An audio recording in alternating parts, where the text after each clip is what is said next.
Hey folks, I'm Rob Franick. I'm Editor-in-Chief here at the Princeton Review. If you've joined us for this COVID-19 series over the last several weeks, you'll know that we're tackling COVID-19 and specifically its repercussion on education. Today's issue and question that we are addressing from many students calling it our way is, are the at-home AP exams going to be harder?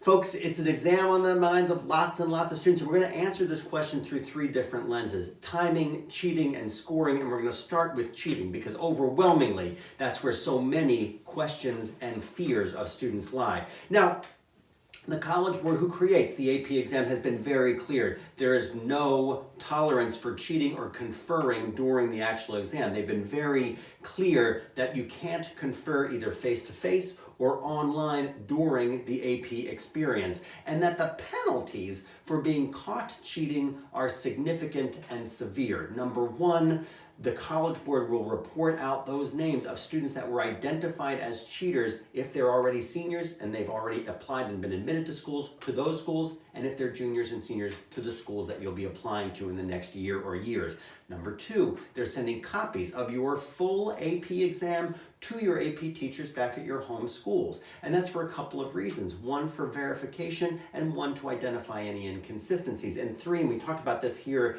as well, the College Board's use of plagiarism detection technology to ensure that there's no plagiarism that happens during the process. Now, there are likely other measures that the College Board is using that they haven't shared publicly. Of course, when we know about them, we're going to share them with you. But let's suffice to say that the consequences of being caught cheating far outweigh any of the potential benefit. But let's move on to some specific questions. This question came up over and over again in regards to cheating, but a slightly different lens. Why I'm worried, students are worried that they would be caught and accused of cheating when they are not cheating at all. Now, there's a press conference from the College Board just last night, and they were trying to allay this fear from students. And we agree with them at the Princeton Review. Number one, there is certainly due process when it comes to testing and security measures on the new AP exams, without question. But you need to trust in yourself, in the good and great work that you've been putting in all academic year for your AP exams, and that there is no witch hunt on the part of the College Board to identify cheaters across the board. There are the security measures to identify those few cheaters, and we're convinced that those folks are going to get caught. But for the vast majority of students, folks, have faith in yourself and in your academic ability to perform really well. Now, this other question continued to come up. Taking the AP exam if two students in the same household are taking the same exam at the same time. Folks, our direction to you is both take the exam. Now, you would likely have to take that exam in different rooms, so it's not going to be abnormal for a student to take exam in the kitchen and another student in a bedroom. The truth is that if you're nervous about the logistics of that setup, then you should reach out to both your counselor as well as the College Board. Both are expecting to hear any of those logistical challenges that students are having, so please do reach out.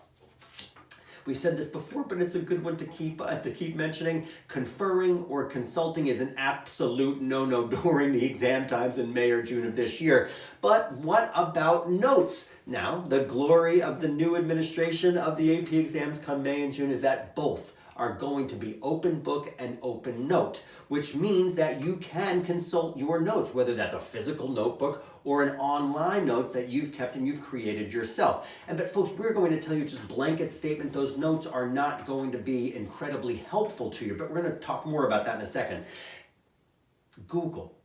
Using a Google search during your AP exams is a question that continues to come up. Now, the College Board has waffled on this a bit. We did a video just 2 or 3 days ago that talked about the directive from the College Board to say, no, you're not able to use Google to create a Google search during your exam time. But they've switched as of their press conference last night. Now you will be able to use a Google search during your exam. It is considered an approved open note. But let's put the two together. Your physical notes, online or physical book, or a Google search.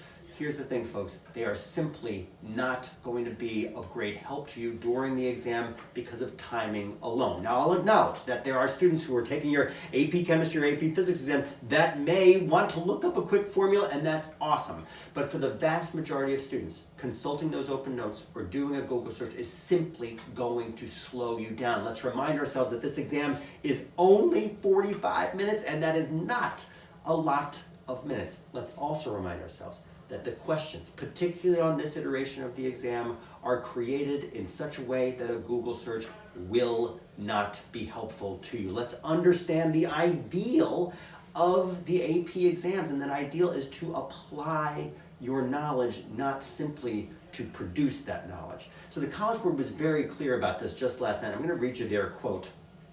AP tests don't nickel and dime students for little details. Folks, the reason that the College Board is giving this direction is that the colleges themselves, the institutions that will award you course credit for your performance on these AP exams, are not interested in those things. They're interested in the AP exams producing three things that are valuable to them. Number one, your ability to analyze primary sources. Number two, your ability to construct arguments. And number three, your ability to synthesize information.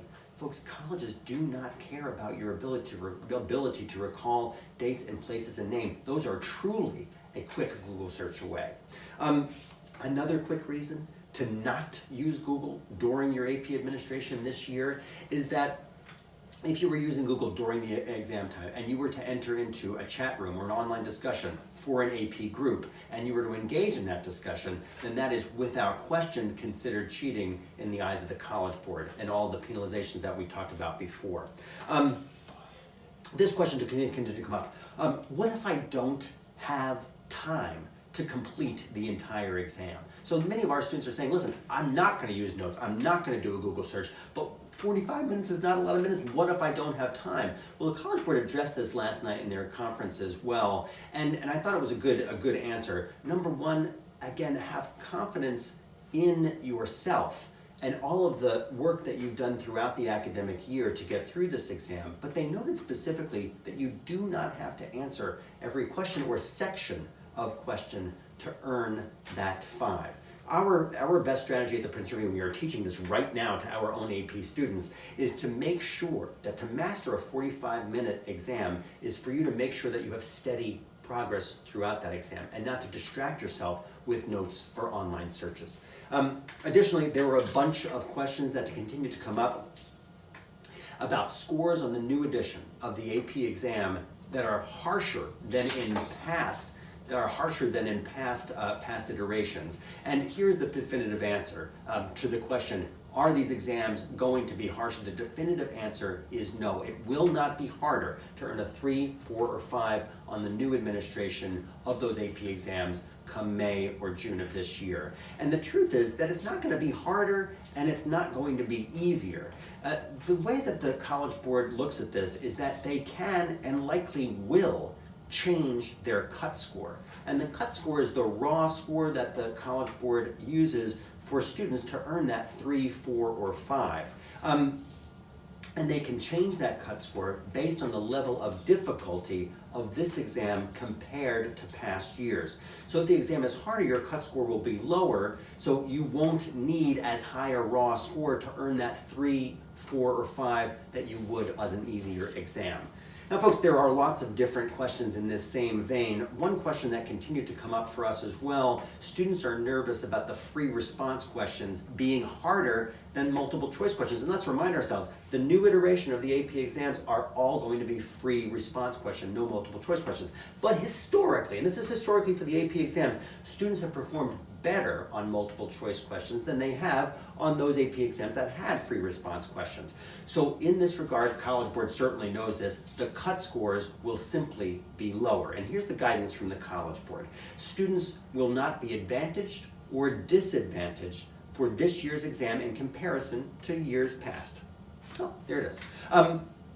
We should also remember, we should take some solace from this as well, that these exams, the AP exams for this administration, are not going to be graded on a grading curve. And the truth is that AP exams have never been graded on a curve. So if you earn the points to get a 5, you're going to get that 5. And it doesn't matter how many people earn that 5 at the same time.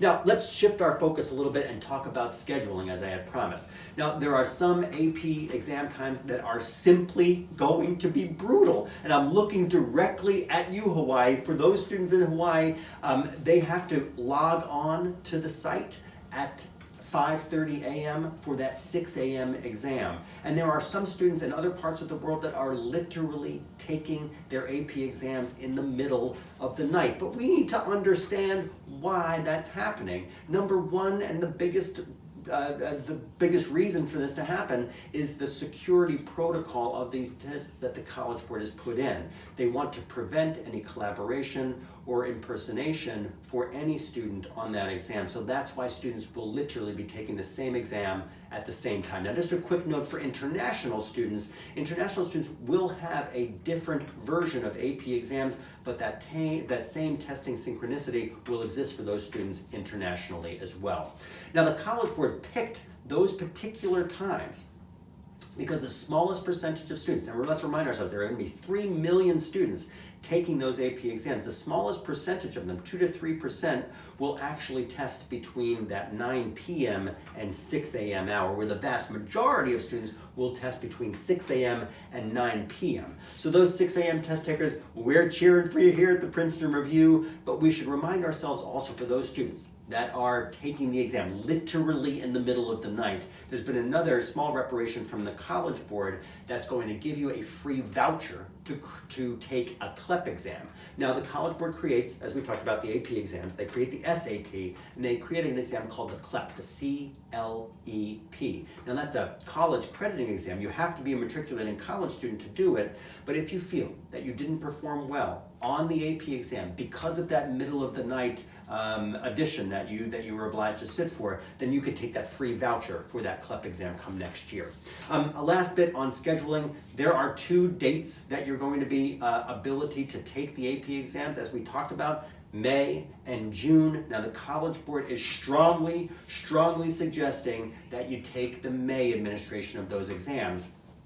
And there's a quick reason for that. Number one is that if there is any difficulty, any glitch, technical or otherwise, during that exam, then you can place a ticket into the College Board and they will likely give you the ability to sit for that June exam. That same recourse does not happen. It simply does not exist for those students taking the June exam. And folks, I'm going to end with just a bit of information on scoring themselves. And this is the last thing that we'll talk about, a last bit on scoring themselves. Number one, the scoring is going to be delayed this year. Now, your scores would normally head into schools. Your performance on the AP exams would be delivered to schools on July 1st in years past.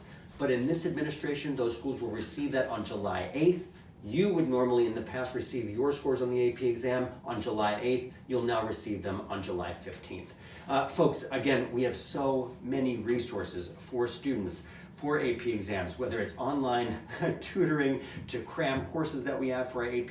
We're also on this very YouTube channel at 1 p.m. Eastern each of the weekdays. We are having live stream sessions with our expert teachers and tutors for our AP exams. Please do join in. You can reach out to us on Princeton Review Social. You can reach out to me directly, Rob Franek, Editor-in-Chief here at the Princeton Review. Until tomorrow, folks, have a good day, and I'll be back with you tomorrow. Looking forward to it. Take care.